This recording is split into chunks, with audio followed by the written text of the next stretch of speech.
Bonsoir à tous, enfin je dis bonsoir parce que je filme cette vidéo tard dans la soirée. Du coup, ces 2 dernières années, j'ai fait une vidéo pour la Journée mondiale de l'autisme et cette année, j'ai décidé de faire une FAQ. Je pensais que j'aurais beaucoup de questions arrêtées, j'en ai pas eu tant que ça. Ce ne sont que des personnes qui me connaissent qui ont posé des questions. Néanmoins, il n'y en a pas eu beaucoup, mais ce ne sont que des questions très intéressante. Donc voilà, j'ai très synthétique parce que c'est vrai que ça peut être un sujet assez lourd en même temps. Je trouve que c'est très important d'en parler. Et voilà, et j'ai envie d'être transparente le plus possible. Donc je vais répondre aux questions qui m'ont été posées. Comme je n'en ai pas beaucoup, donc je pense que ce sera une vidéo assez rapide. Et c'est parti, je commence avec la première question. Question c'est: comment tu gères le jugement que certaines personnes peuvent te porter par rapport à ton handicap? Alors je me suis pas beaucoup sentie jugée, genre j'ai eu la chance que dans mes amis, dans mon cercle d'amis, cette année à l'INSPE, aux écoles où je fais mes stages, pour ma scolarité, au lycée, etc., que j'ai vraiment l'impression d'être considérée comme un individu à part entière et pas comme un handicap. Voilà, après je dirais que parfois ça va être un peu plus compliqué quand c'est dans la famille où c'est vraiment, où vraiment ils connaissent un peu mieux, ils voient un peu mieux tout de suite ce qui est lié au handicap et ce qui ne l'est pas. Mais c'est vrai qu'à l'extérieur, je me suis jamais sentie jugée. Enfin, après, on prend en compte mon handicap dans le sens que quand j'ai besoin de davantage d'aide ou voilà, ou d'être davantage de tolérance entre guillemets par rapport au fait que j'ai par exemple besoin de tirer mes bracelets quand je stresse, etc. Là, je me sens plus par rapport à ça, mais je me sens pas vraiment jugée. La seule chose qui peut être encore compliquée, c'est qu'on me dise que de faire des études pour être professeur des écoles, qui a vraiment un métier avec de l'humain, quand tu as un handicap qui complique tes relations humaines, c'est vraiment quelque chose que j'ai encore vraiment du mal à entendre parce que c'est des préjugés et que je suis tellement capable d'y arriver malgré mon TSA. Et même si le métier me convenait plus sur le long terme, je sais que dans tous les cas, je travaillerai avec de l'humain. Donc c'est ça qui peut être un peu compliqué, que on ait tendance à me pousser vers des métiers à pas d'interaction parce que j'ai un handicap alors qu'en fait je serais absolument pas épanouie, mais ça m'atteint pas et j'écoute pas. Donc franchement, je suis pas, enfin je vis pas mal du tout le jugement. Quels sont les aspects que tu aimes le plus dans le TSA que tu as? Je dirais que j'ai pas les troubles autistiques, genre d'interaction du tout, hein, c'est clairement, sinon je ne ferais pas études pour devenir maîtresse si j'avais d'énormes difficultés sociales, parce que c'est vrai que c'est vraiment voilà, mon futur métier est vraiment centré sur le social, la socialisation, etc. Donc j'ai pas ces troubles-là, je dirais que d'être passionnée vraiment et d'être vraiment entière. Et puis après, c'est vrai que je suis extrêmement sensible, donc au niveau des sens, donc ce qui est odeur, toucher, surtout odeur, toucher et goût. Il y a beaucoup de choses que j'aime pas, beaucoup de choses que je mange, l'inverse que je mange beaucoup, etc. J'ai pas d'hypersensibilité auditive par exemple. Enfin, je sais que avant que je commence à faire mes stages dans les écoles, etc., on me disait que par exemple le bruit dans les classes pouvait être infernal. Moi, je trouve pas, enfin, je le vis très très bien, mais je dirais qu'elle a surtout une hypersensibilité émotionnelle, et ça, pour l'instant, moi, c'est vraiment une qualité, parce que c'est vrai que du coup, quand je vois quelqu'un souffrir, ou à l'inverse, que je vois quelqu'un qui est vraiment heureux, etc., j'ai tendance à partager les sentiments, à réellement ressentir les émotions des autres, en même temps sentir très fort mes propres émotions. Donc je dirais que c'est être vraiment sensible et entière, vraiment passionnée. Et après, je sais pas si c'est renforcé par mon TSC, parce qu'il y a parce que de toute façon, les troubles autistiques, on peut très bien, je veux dire, il y a les troubles autistiques et il y a les aspects de la personnalité. Mais c'est vrai que d'être entière, ça me permet d'être vraiment très persévérante et déterminée, en sachant qu'il y a plein de gens qui n'ont pas de TSA qui le sont également. Mais c'est vrai que moi, peut-être que ça me rapporte encore plus une once de détermination. Et c'est vrai que ça, c'est vraiment quelque chose que je sais pas s'il y a à mon TSA, mais que j'aime, le fait d'être quelqu'un de vraiment passionnée, qui me rend extrêmement persévérante pour atteindre mes rêves, et ça c'est vraiment quelque chose que j'aime beaucoup et que je veux vraiment garder chez moi. Ensuite, bah, ça j'ai un peu répondu avec les autres questions. Est-ce que ça te pose problème dans tes relations sociales? Honnêtement, non. Après, ça peut être des petits trucs, genre par exemple faire des travaux de groupe, c'est pas un truc que j'aime tellement. Ou, ou parfois aussi, c'est vrai que quand on est nombreux, mais ça je pense que c'est quand même plus ou moins le cas de tout le monde, mais chez moi c'est un peu plus intense, on va dire, quand, j'en sais rien, quand on mange par exemple et qu'on est nombreux, qu'il y a une soirée, il y a 10 personnes, souvent j'ai un peu du mal à trouver à quel moment parler, donc c'est à dire que, que, que parfois je commence à parler, quelqu'un parle par-dessus, ou voilà, où j'ai le truc longtemps après, etc. Je dirais que c'est plus ça, mais ça, bon, je pense que monter, ça le renforce, pas forcément lié à ça. Mais j'ai pas de problème, c'est vrai que comme je disais, les troubles de socialisation, j'en ai pas tellement. J'ai des très bonnes amies et vraiment, je m'entends très bien avec tout le monde. J'aime interagir avec énormément de personnes et honnêtement, j'ai la chance, c'est vrai qu'on dit souvent, ah mais les gens c'est tellement méchant. Non, moi j'ai rencontré énormément de gens bienveillants et tout le monde est très tolérant et compréhensif par rapport à mon handicap.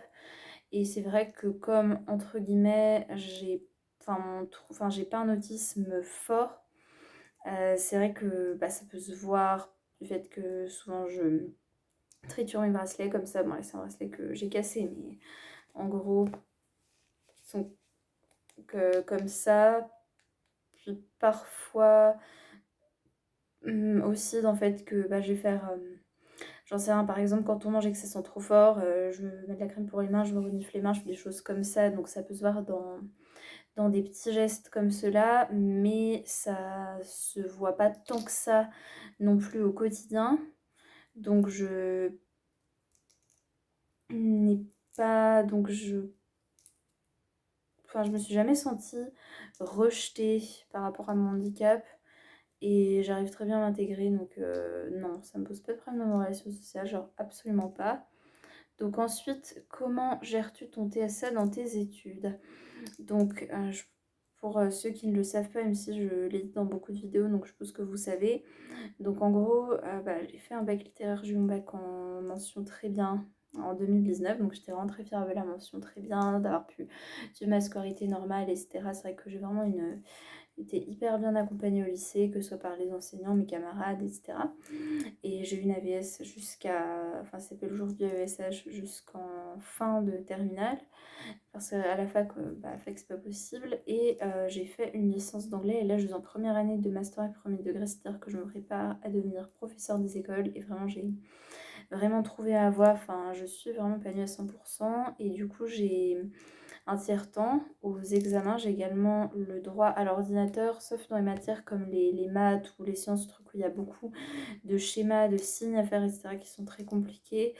Et j'ai également une étudiante qui est également une très bonne amie à moi qui m'envoie ses cours tous les jours et qui me permettent de mieux suivre. C'est comme ça que je fais. Et il y a aussi une responsable handicapée sur la fac avec qui j'ai des rendez-vous régulièrement pour voir comment ça se passe, etc. Et c'est vrai que vraiment j'arrive déjà à bien réussir mes études, mais ça, ce qui est réussir au sens d'avoir ces parcelles, quoi, c'est pas un truc que le TSA rend plus compliqué. Au contraire, les capacités intellectuelles sont absolument pas affectées par le TSA, mais le fait de s'intégrer au sein, etc., au sein de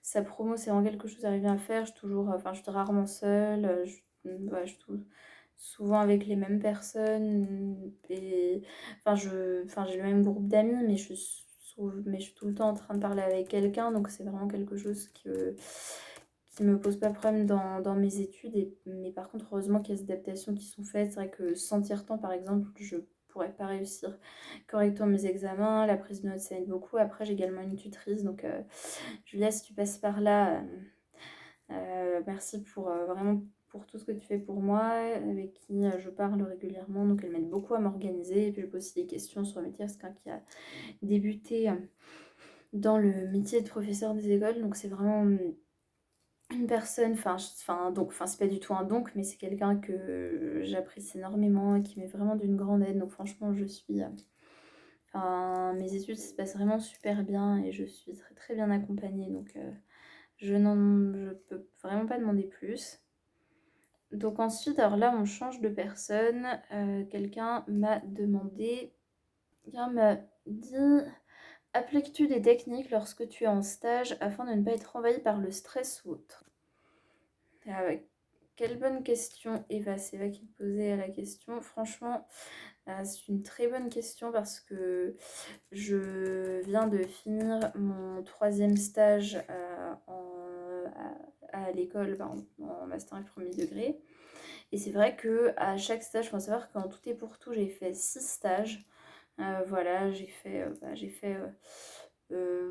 pas si je vous dis, en gros, j'ai fait tout de la petite section CM2, premier stage il y a 2 ans, mi-temps C1, C2, mi-temps C2, CM1, CM2. Ensuite, deuxième stage que je faisais tout. Donc, le premier stage, c'était de mi-mai à début juillet 2021, une fois que les cours étaient terminés, etc., en volontaire. Ensuite, j'avais une option pré-professionnalisante l'année dernière, parce que l'année dernière, j'étais encore en licence où j'étais tous les jeudis de. Je crois que c'est du 2 février au 2 mai, un truc comme ça. Tous les jeudis, j'étais en CM1. Enfin, au début, j'étais là que le matin et je revenais. Et moi, au début, j'étais là que le matin et ensuite le après, en fait, j'ai eu des cours que j'avais plus au fur et à mesure du semestre. Donc ensuite, je venais quasiment toute la journée. Et puis après, j'ai fait un autre stage volontaire en petite section. Donc là, j'étais qu'à mi-temps. J'étais le jeudi dans une classe de petite section, le vendredi dans une autre classe de petite section. Et ça, c'était pareil, de mi-mai à début juillet 2022. Et ensuite, j'ai débuté les stages en Master MEV. Donc, premier stage octobre à décembre, tous les jeudis en CE2. Donc, ça, c'était tous les jeudis pendant 8 semaines. Ensuite, enfin, j'ai fait 8 jeudis. Ensuite, stage d'une semaine et demie en petit, moyen, grand. Et là, je viens de finir un stage de 3 semaines en CM1, CM2. C'est vrai que à chaque stage, c'est vraiment le truc que tous mes maîtres de stage ont relevé. C'est vraiment ma gestion du stress qui est très compliquée, qui fait que j'arrive bien quand même à prendre la classe. Je prends la classe pendant pas mal de temps. Voilà, quand je prends des petits groupes, etc., on sent que j'ai un bon contact et que je suis vraiment motivée, ça ressort. Mais c'est vrai que ma gestion du stress, c'est pas encore ça. Et ça complique beaucoup forcément ma gestion de classe. C'est vrai que là, j'ai mes deux stages qui sont avec moi, etc. Mais c'est vrai que ça qui fait que même si je vais réussir à atteindre mon rêve et que faire ci classe c'est déjà un rêve et que j'ai bien l'intention de persévérer, bien sûr, mais aujourd'hui, c'est ça qui me complique les choses, c'est le fait que mon stress se ressente beaucoup, notamment sur tout ce qui est moment de déplacement. Après, la chance qu'en stage, on peut gérer, alors pas les sorties, hein, évidemment, mais je veux dire,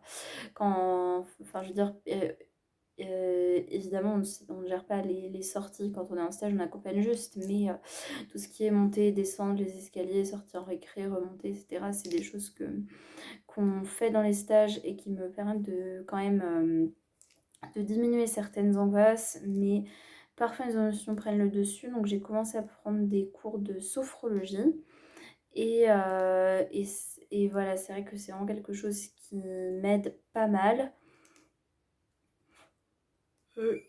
Désolée, vraiment tard, donc je ne cesse de bâiller.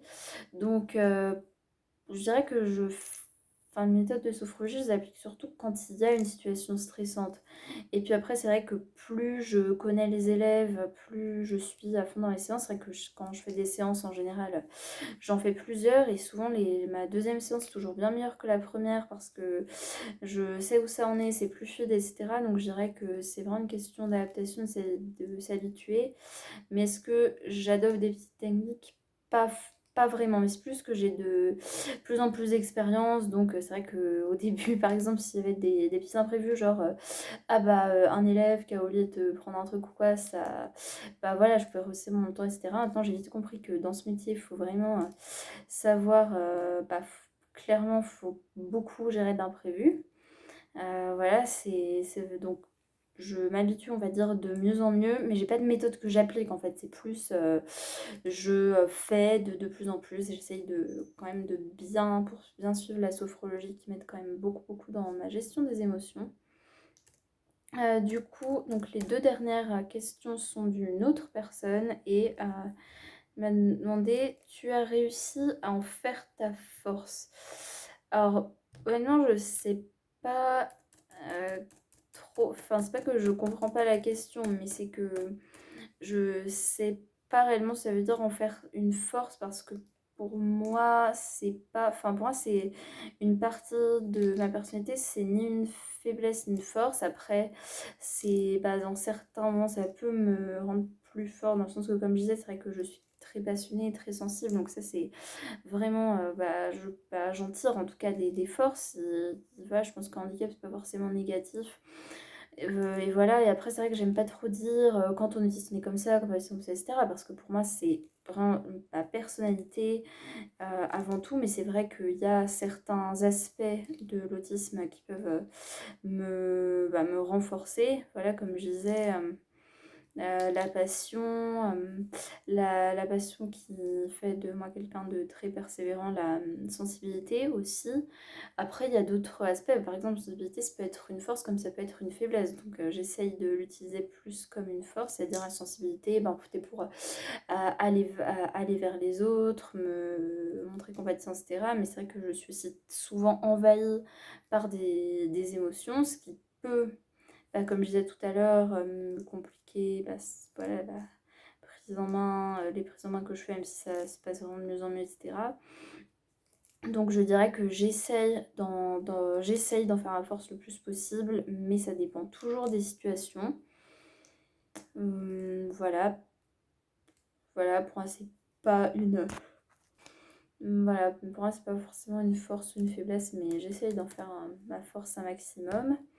Et donc la dernière question, ça j'ai un peu répondu, c'est le regard des autres est parfois dur. Alors je pense que on a tous plus ou moins ce même combat avec le regard des autres, quand on fait en sorte que ça n'affecte pas, etc.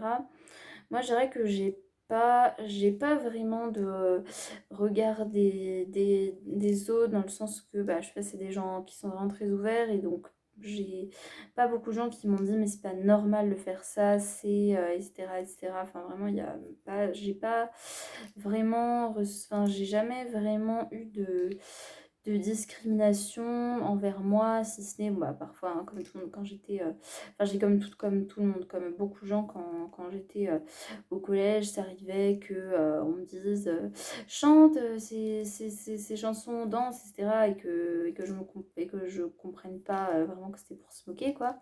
Mais là maintenant, franchement, j'ai vraiment personne qui me rejette ou quoi. Donc, comme je disais tout à l'heure, en fait, je sens que vraiment tout le monde m'accepte, me voit comme un individu à part entière et pas comme un handicap. Et encore une fois, ce qui est dur, c'est de voir que beaucoup me... Enfin, voilà, quand on pense à quel métier je voudrais faire, etc., que je leur dis que mon intention, c'est vraiment d'être professeur des écoles et que je ne peux pas imaginer faire autre chose. Et si le métier me convient plus, que réellement je me rends compte que, effectivement, les angoisses que je peux avoir par rapport à ce métier prennent le dessus par rapport à la passion que j'ai, mais choses que je ne laisserai pas arriver. Mais mettons, hein, clairement, je ne passe pas si je voudrais faire ce métier pour toujours, je pourrais voilà, être soit intermittente du spectacle, mais ce serait plutôt autour de Disney. Donc c'est vrai que ce serait pas forcément un projet idéal. Ou alors dans l'entrepreneuriat, quelque chose comme ça, mais dans tous les cas, ce serait plutôt, ouvrir une boutique ou des choses comme ça. Donc, de voir que j'ai des ambitions professionnelles qui sont vraiment orientées vers le contact et que c'est un peu connu le cliché de l'autisme, voilà, ça renforce les connaissances, des trucs comme ça, voilà, et tu vas doué dans les relations sociales, c'est ça qui est dur. En fait, je dirais qu'une chose qui est dure, et ça, je divague un peu, mais c'est parce que c'est un peu, genre, j'ai besoin de d'ôter ce poids de mes épaules, c'est que, vous savez tous, déjà parce que j'ai tout le temps, clairement. D'ailleurs, je m'en excuse par avance, je sais que ça fait 10 fois que je dis dans cette vidéo, mais voilà, comme je dis beaucoup, bah ça c'est un trouble autistique que j'ai, hein, c'est que vraiment je me répète beaucoup, parfois je repose aussi les mêmes questions, mais sans me rendre compte, c'est-à-dire qu'en fait parfois je réécoute des messages ou des conversations que j'enregistre, en fait je me rends compte que j'ai redit genre 5 fois la même chose de manière différente, mais je me rends compte après, mais je me rends pas compte sur le moment en fait, donc c'est ça qui est plus dur. Et bref, tout ça pour vous dire que bah, je redis que je fais des études pour être professeur des écoles, que le simple fait de faire ces études et stages c'est déjà un rêve. Et c'est vrai que souvent, alors on me l'a pas beaucoup demandé cette année, mais enfin je veux dire que cette année, autant mes formateurs que mes maîtres de stage que mes camarades de l'INSPE sont vraiment bienveillants et prennent en compte mes ambitions, donc ils m'ont pas posé ces questions, mais c'est vrai que assez souvent on va me dire est-ce que t'aimerais pas plutôt enseigner à l'université? Et ça, genre là, je me livre un petit peu, hein, clairement, c'est un truc qui, je pense, part pas réellement d'une mauvaise intention, mais ça, c'est une chose que vraiment je ne supporte plus vraiment d'entendre, je ne supporte pas tout simplement parce que je pense, après évidemment je suis pas dans la tête des gens, mais je me dis qu'il y a de fortes chances qu'on me dise ça parce que c'est vrai qu'être professeur des écoles, c'est avoir affaire à des enfants. Il y a tout ce qui est la gestion, interaction, etc.